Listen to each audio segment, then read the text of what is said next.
جی اسلام اتنا غیرت مند دین ہے جی، اس نے ہمیں مہینے بھی دیے ہیں اور ایام بھی دیے ہیں، ہمیں راتیں بھی دی ہیں سیلیبریشن کرنے کے لیے۔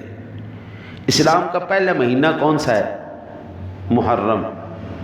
اسلام کا پہلا مہینہ محرم، پھر صفر، پھر ربیع الاول، پھر ربیع ثانی، پھر جمادی الاول، پھر جمادی ثانی، پھر اس کے بعد رجب، پھر شعبان، پھر رمضان، پھر شوال، پھر ذیقعدہ اور آخری اللہ تھوڑی خیر کرے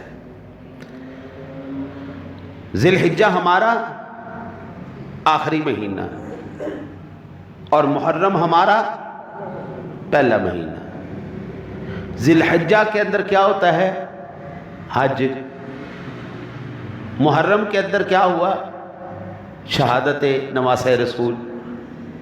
حج بھی قربانی کا نام ہے اور شہادت بھی قربانی کا نام ہے، یعنی بندہ مومن کی ابتدا بھی قربانی سے ہے، بندہ مومن کی انتہا بھی قربانی پہ ہے۔